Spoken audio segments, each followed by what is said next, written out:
Conosco pela nossa página do YouTube.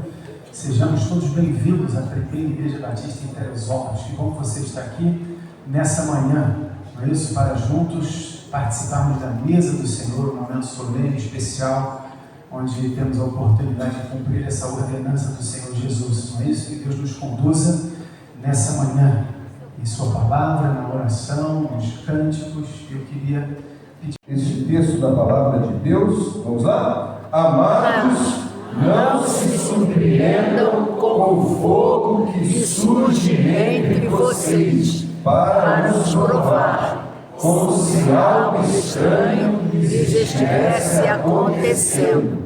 Mas alegrem-se à medida que participam dos sofrimentos de Cristo, para que também, quando a sua glória for revelada, vocês exultem com grande alegria.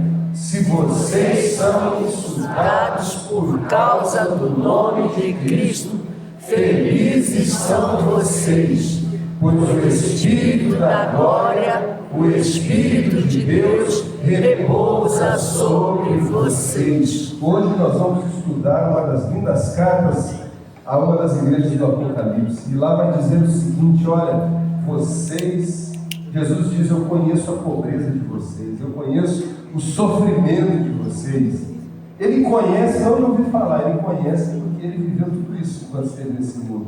Então ele nos conhece profundamente. Mas ele diz assim: eu conheço a sua pobreza, mas vocês são ricos. E a gente vai entender tudo isso na pregação do pastor Renato. Mas, meus irmãos, apesar de perseguições, de sofrimento, de doença, nós podemos dizer assim: eu me alegro no Senhor. Você pode dizer isso esta manhã: eu me alegro no Senhor. Eu me alegro no Senhor. Amém. Eu me alegro naquilo que o Senhor tem feito. Eu me alegro naquilo que alegra o Senhor. E é isso que nós vamos cantar agora.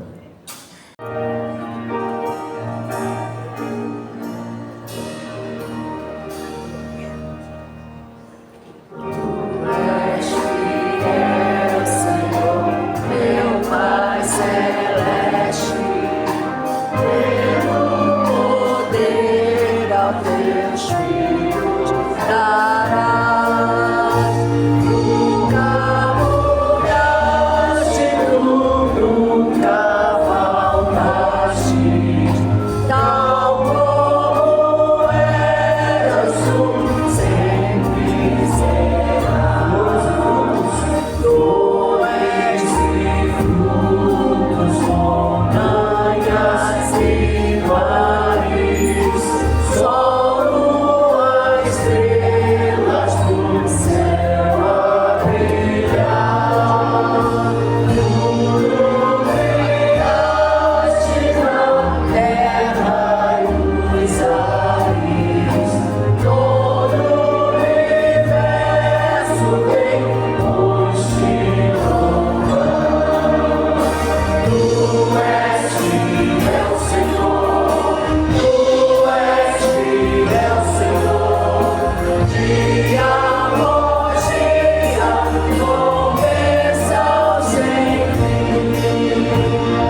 inclusive o pastor Renato percebeu, é o Ramon que está ali, não é isso?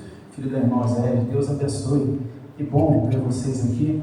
Estamos orando pelo nosso irmão José Carlos Constâncio, fez cirurgia de peito aberto, está se recuperando, foi uma bênção a cirurgia. Estamos orando pela irmã Arlene, se recuperando. Estamos orando pela irmã Cristina Jobim, ela não pôde fazer a cirurgia e por causa de uma gripe, e ela não está bem, nem está aqui hoje por conta dessa gripe. Então que estejamos orando bastante pela nossa irmã Cristina Jobim. A irmã Zélia, a mãe do pastor Marcelo da nossa congregação, está no São José. Nosso irmão Francisco, marido da irmã Laide, sofreu uma queda em casa, está na UPA, precisando de transferência. Estamos agradecendo pela Georgiana, uma criança que nós estávamos orando, a pedido da irmã Helena Mochato, ficou 65 dias no hospital, 62 na UTI, e ela está bem, está em casa. Nosso irmão Luiz Carlos, marido da irmã Regina, nosso irmão do saxofone, nosso diácono, já foi transferido para o Rio, vai fazer cateterismo, que nós estejamos orando por ele. Dr. Carlos Roberto Dutra, uma pessoa que estamos orando, muito querida nossa, querido do Valtinho, trouxe para nós a informação, estamos orando, teve uma melhora expressiva. E finalmente meu exame foi marcado no Rio de Janeiro, dia 24 de outubro. Então estamos orando por tantas questões, nosso pastor está com a palavra. Nossa alegria, irmãos, também, presença de pessoas queridas aqui, irmã Leia e o filho, alegria muito grande. Neto, você me confundiu, hein? Irmão José, que vai completar 92 anos essa semana, está aqui, veio com sua filha de Guarapari e está aqui conosco. Irmão José, aqui na frente, alguns irmãos estão olhando para o lado, está aqui na frente. Irmão José, mano do irmão Samuel, Rafael, José Rafael. E nós temos alegria, irmãos. Hoje está a minha família aqui, meus filhos estão aí, meu genro, meus netos. Então é uma alegria muito grande ter todo mundo aqui. Você também, estava vendo aqui também, irmãos, Rafael fez aniversário, Orotilde fez aniversário, mais alguém aí fez aniversário? Natália fez aniversário, olha, turma aí. Turma bonita lá, José fez aniversário, né? Então nós temos tanta coisa aqui. José está fazendo hoje, trouxe o bolo, José? Trouxe o bolo, irmãos. Depois do culto, vamos nos levantar todos. Vamos agradecer, meu Deus. Eu me lembro do salmista dizendo: ora, diga Israel, se não for o Senhor. E ele começa a relatar tantas coisas que Deus fez pelo seu povo. E ele repete: se não for o Senhor, olha, diga Israel. Eu acho que nós podíamos começar nossa oração dizendo: se não for o Senhor, ora, diga, livre-te. Deus conosco, Deus nos abençoando, Deus suprindo nossas necessidades e consolando. Temos uma família querida, compaixão nas nossas vidas. O Senhor nos dá vitórias. O Senhor traz segurança ao nosso coração. O Senhor é o nosso refúgio, a nossa fortaleza.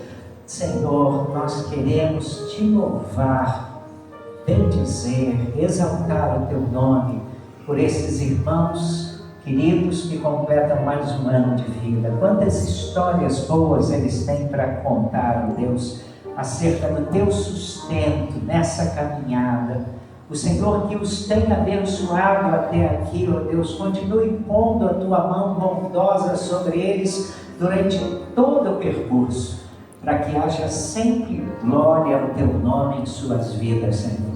Nós nos alegramos com outros irmãos que estão à minha esquerda, celebrando, agradecendo, bendizendo ao Senhor por outras vitórias. Eles se sentem, ó Deus, recompensados pelo Senhor. Eles se sentem, ó Deus, agraciados. E graça é um favor que nós não merecemos. Deus, nós queremos orar por todos esses queridos irmãos citados. Irmã Arlene, irmão Francisco, irmão José Carlos Constâncio. Nós queremos, ó Deus, colocar diante do Senhor o irmão Luiz Carlos, Carlos Dutra. Ó Deus, são tantos, eu não consigo reproduzir o nome. Pastor Mauro, que estava aguardando esse exame. Colocamos toda essa gente diante do teu altar, essa família enlutada, Deus, pedimos um bálsamo do Senhor no coração desses irmãos. Ó Deus, glorifica o teu nome na vida desses irmãos. A irmã Cristina Jobim está se preparando para essa cirurgia. Põe a tua mão bondosa como tu a puseste na vida do irmão Zé Carlos Constâncio. Ó Deus, muito obrigado, porque enfrentamos as situações mais difíceis, crendo que temos um Deus poderoso, cheio de graça, compassivo, pronto a nos socorrer e nos ajudar. Ó Deus, se tu foste conosco no passado, quanto mais agora, Senhor, cremos que o Senhor continuará conosco. A tua promessa é que tu estarás conosco todos os dias até a consumação do século. A tua promessa é que certamente a tua bondade e a tua misericórdia nos seguirão todos os dias até a consumação dos séculos. Então, ó Deus, nós não queremos temer, nós queremos confiar e colocar as nossas ansiedades no teu altar, agradecidos por sermos teus, agradecidos porque o Senhor cuida de nós. Oramos assim em nome de Jesus. Amém. Amém. Amém. Deus abençoe a todos. Da igreja em Esmirna escreva: estas coisas diz o primeiro e o último que esteve morto e tornou a viver. Conheço a tribulação pela qual você está passando, a sua pobreza, embora você seja rico, e a blasfêmia dos que se declaram judeus e não são, sendo isto sim sinagoga de Satanás. Não tenha medo das coisas que você vai sofrer. Eis que o diabo está para lançar alguns de vocês na prisão, para que vocês sejam postos à prova e passem por uma tribulação de 10 dias. Seja fiel até a morte, e eu lhe darei a coroa da vida. Quem tem ouvidos, ouça o que o Espírito diz às igrejas. O vencedor, de modo nenhum, sofrerá o dano da segunda morte. Quero a Deus abençoar a sua palavra. Você pode se sentar. Opção para a igreja de Cristo. Fidelidade é a essência da exigência de Jesus à sua igreja. O Senhor da igreja exige fidelidade. Esmirna era uma igreja muito pequena, mas era uma igreja grande no seu coração, na sua beleza e nos seus desafios. E Jesus, que vive no meio da sua igreja, ele diz isso no início de Apocalipse, sabe de tudo que se passa na igreja, sabia também de tudo que se passava ali. Eu quero relembrar o método de Jesus avaliar a sua igreja. Disse isso quando preguei sobre a igreja de Éfeso. Primeiro ele se identifica, ele diz quem ele é para a igreja. Depois ele vê o que há de bom no meio da igreja e elogia. Depois ele começa a analisar os pontos fracos da igreja e critica-os. E chama os crentes ao arrependimento e uma vida bonita para a glória dele, para que ele se alegre com a sua igreja. Mas é bom saber que Deus sempre vê a nossa lealdade antes de ver os nossos defeitos. Isso é um consolo para nós. Deus é capaz de olhar para a sua vida e ver coisas bonitas que você não consegue enxergar em você mesmo. Mas Ele também não vai deixar de falar para você as coisas erradas que estão na sua vida. Esmirna foi uma cidade que saiu de uma razoável obscuridade. Ninguém sabia o que era Esmirna. Uma cidade meio escura, e passou da escuridão à riqueza, graças a Alexandre o Grande, que a reconstruiu. Ela foi fundada no ano 1000 antes de Cristo, E 400 anos depois, os lídios a invadiram e a destruíram por completo. A cidade tornou-se então uma pequena povoação em ruínas, sem qualquer significado, até que foi reconstruída por Alexandre o Grande, mas agora com planejamento, ruas largas, direitas, bem pavimentadas para aqueles dias, e a mais famosa das ruas de Esmirna era a Rua do Ouro. A cidade chegou a ser chamada o orgulho da Ásia Menor e ficava ao norte da cidade de Éfeso. Outra característica dessa cidade era a sua fidelidade a Roma. Muitos anos antes do Império Romano mandar no mundo, Esmirna era a cidade oriental mais fiel a Roma. Ela era tão fiel que no ano 195 a.C., foi a primeira cidade a erguer, a construir um templo à deusa Roma. Já no ano 26 da era cristã, quando o Império Romano dominava o mundo, ela construiu outro templo importante, agora dedicado ao imperador Tibério. Então a sua fidelidade a Roma era famosa, era conhecida em todo o mundo antigo. E o imperador, ele exigia que cada pessoa lhe queimasse incenso e confessasse que ele era o Senhor. Esta era a lei. Quem não fizesse isso era considerado fora da lei.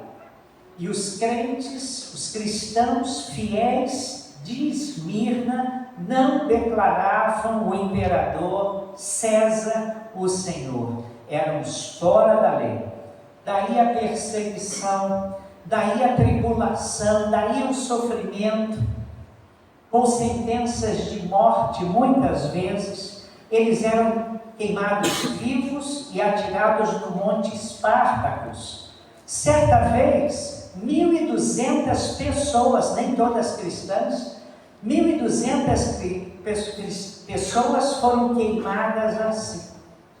Essa gente não tinha também direito a emprego, não tinha direito a tanta coisa, os seus bens eram confiscados e por isso enfrentavam pobreza. Ficavam pobres, irmãos, pobres por causa da fé.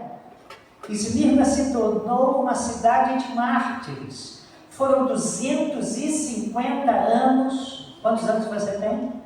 Foram 250 anos, para você calcular, 250 anos de martírio, de perseguição, de Nero até Constantino, irmãos. Esmirna significa exatamente isso, martírio. Seu nome vem de mirra, que é uma resina aromática usada para sepultamentos. Vou lembrar algumas vezes em que mirra aparece. Mirra também é um dos componentes do óleo usado pelo sumo sacerdote em Israel. Esse era o óleo da unção mencionado em Êxodo 30, de 23 a 25. No Novo Testamento, mirra é mencionada 3 vezes.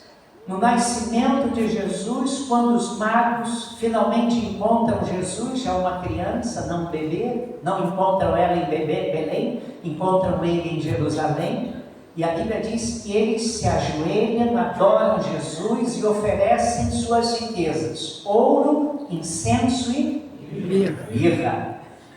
Irmãos, na cruz, quando Jesus disse, tenho sede, deram-lhe vinho misturado com mirra.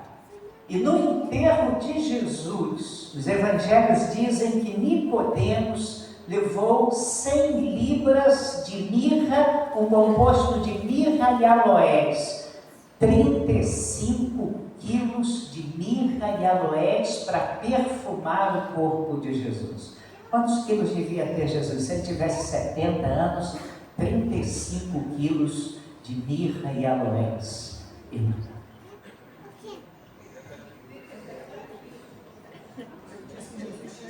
Só para ver se vocês estão prestando atenção. Eu falei o quê?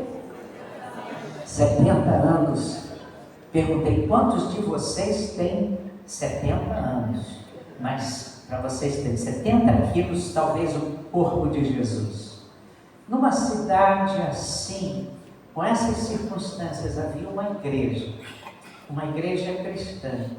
Não se sabe como a igreja surgiu, não se sabe quem levou o evangelho para a Esmirna. O que se sabe é que ele estava passando por uma cruel perseguição. E pois eu te deixarei. Lembra disso? A gente cantava isso? A gente cantava, pois eu contigo sempre serei, ó não temas, pois eu contigo nunca te deixarei. E a palavra de Jesus para essa igreja que vai sofrer ainda mais é ser fiel até a morte. A qualidade que Deus procura nos crentes é fidelidade. Paulo escrevendo a Timóteo, eu tenho que olhar para a minha hora. Paulo escrevendo a Timóteo, ele diz assim, dou graças a Jesus, 1 Timóteo 1,12, olha o que Paulo diz, dou graças a Jesus, porque me julgou fiel, colocando-me no ministério. Eu gosto disso, porque ele está dizendo que Jesus não estava impressionado com o currículo acadêmico de Paulo. Ele não disse assim, graças eu dou, porque Jesus me colocou no ministério, porque eu tenho um excelente currículo acadêmico. Ele diz assim, graças eu dou a Jesus, porque me julgou fiel, colocando-me no ministério. Jesus não estava impressionado com o currículo acadêmico de Paulo, e era muito bom, mas estava impressionado com a fidelidade dele. Paulo, um homem fiel, cujo ministério foi de muita dor, muito sofrimento ao longo de toda a sua carreira, mas ele foi amparado, animado, assistido por Deus e por companheiros que eram também fiéis a Deus. Por isso, ele em várias cartas cita esses companheiros minuciosamente nas suas cartas da prisão. Eu separei alguns para vocês verem isso. Tíquico, irmão amado e fiel, vos informará como estou e aqui estou e o que estou fazendo. Depois ele cita Epáfras, ele diz em Colossenses 1,7, Epáfras como fiel ministro de Cristo. Depois ele cita Onésimo e diz, este fiel amado irmão vos fará saber tudo o que aqui se passa. Depois, escrevendo aos crentes em Corinto 4,17, ele diz assim, vos enviei Timóteo, que é meu filho amado e fiel. Vocês já dormiram? Meu filho amado e fiel. Acordaram. Meu filho amado e fiel no Senhor. Quantos homens fiéis também estavam ao lado do apóstolo Paulo. Quando Deus convocou o profeta Isaías, Deus disse uma coisa estranha, que eu acho que se Deus dissesse isso para mim, eu ia pensar 3 vezes, eu já fiquei 1 ano relutando com Deus para ir para o ministério. Mas se Deus diz o que disse para Isaías para mim, ele diz assim, você vai pregar e ninguém vai te ouvir.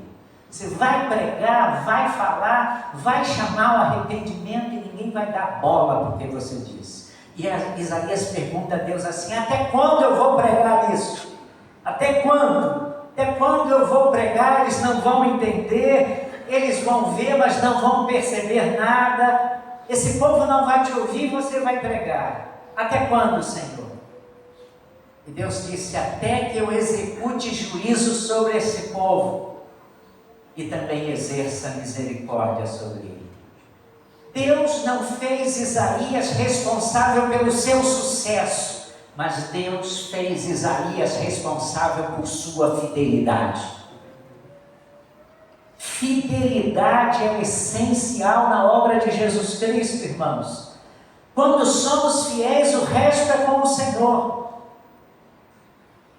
E quando somos fiéis, parece que isso mexe com a honra do nosso Deus. Irmãos, as pessoas que mais sofrem são as mais sensíveis para Deus e para os outros.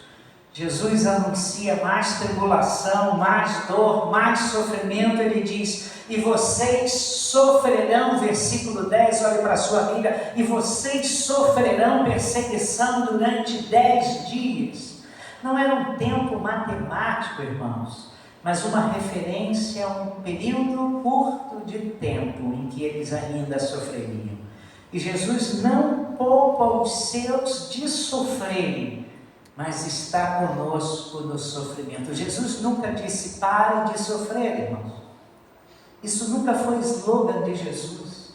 E ele diz: vocês vão sofrer mais um período de tempo, mas ele está sempre conosco no sofrimento. Aqueles crentes poderiam sofrer por algumas razões, terem os seus bens confiscados, já disse, serem presos ou serem mortos, como foi Policarpo. O mundo coroa o sucesso, mas Deus coroa a fidelidade. Vou repetir isso, para mim é tão importante que eu vou repetir isso. Se você não gravar nada do que eu disse aqui, grave isso. O mundo coroa o sucesso. Quem está ganhando aí troféus são os que conseguiram sucesso. Mas na fé cristã, Deus coroa a fidelidade. E com você fiel, e continuaremos a ser desafiados a viver uma vida que tenha significado, uma vida que inspire a vida de outros, uma vida fiel ao Senhor, uma vida fiel no testemunho da palavra de Deus, uma vida fiel na divulgação do Evangelho, uma vida fiel na visão de avanço, uma vida fiel na união, uns com os outros e todos com Cristo, uma vida fiel na comunhão, uma vida fiel no partir do pão e nas orações. Jesus não promete que vai cessar o sofrimento para a sua igreja, mas ele diz e lembra a gente que seguir a Cristo não é um seguro de vida contra os problemas comuns da vida, mas seguir a Cristo é um engajamento com Deus. Irmãos, como Tomé, nós falamos tão mal de Tomé, não falamos mal de Tomé? Falamos muito mal de Tomé. E Tomé, quando as irmãs de Lázaro, em João 11, avisam a Jesus que Lázaro, a quem ele amava, morreu, Tomé vira-se e diz assim: vamos subir a Jerusalém. E ele diz assim: vamos nós também para morrermos com ele. Quem disse isso foi Tomé. E a gente fala tão mal de Tomé, mas foi o homem que disse assim: vamos subir a Jerusalém para morrermos com ele. Irmãos, isso está em João 11, versículo 16. A fé infantil, preste atenção no que eu vou dizer, a fé infantil busca apenas bênçãos, tá? A fé madura busca obedecer a Cristo. A fé infantil quer saber o que Deus vai nos dar. A fé madura quer fazer a vontade do seu Senhor, mesmo que isto custe a morte. Há muita infantilidade no meio evangélico hoje. E a fé em Cristo é um compromisso de lealdade absoluta. Esmirna compreendeu isso, por isso o Senhor da igreja não tinha uma única palavra de repreensão para aqueles crentes sofredores. E quanto a nós, você pode ser incluído na relação dos crentes fiéis hoje? Eu queria terminar lembrando para você: fidelidade não é uma opção da igreja, mas é uma exigência do Senhor da igreja, Jesus Cristo. Que a minha, que a sua, que a nossa vida sejam marcadas por fidelidade até nos encontrarmos com Jesus. O nosso desafio não é nos tornarmos uma igreja rica, o nosso desafio não é nos tornarmos uma igreja bonita, nosso desafio não é sermos crentes elogiados por Teresópolis, o nosso desafio é sermos crentes fiéis, com a visão posta em Jesus e obedecendo o que Ele mandar. Se Ele tiver desafios para nós, propósitos novos para nós, e você diga: eis aqui, Senhor, está a minha vida, no teu altar, sou teu e serei teu eternamente. É isso que Deus espera da sua igreja. E é isso que faz Jesus elogiar uma igreja. E eu fico muito contente quando elogiam o nosso tempo. Fico muito contente quando falam bem de tantas coisas da igreja. Mas não há nada que traga mais alegria ao meu coração, e eu fico pensando no coração de Deus, quando me falam de um crente dessa igreja que está deixando uma vida bonita, um rastro de fé bonito, e as pessoas estão vendo e falando: caramba, que sujeito especial, que pessoa extraordinária, que pessoa rica. Essa é a grande bênção. A grande bênção aqui, lá na eternidade, é recebermos a coroa da vida. Baixe a sua cabeça. Você tem sido fiel.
Deus querido, Tu és fiel e como resposta à Tua fidelidade, como ouvimos aqui, nos ajuda a sermos fiéis também, fiéis a Ti, nos ajuda com a obediência, e é algo tão bonito, e nós Te adoramos quando Te obedecemos, e precisamos do Senhor para isso, Pai.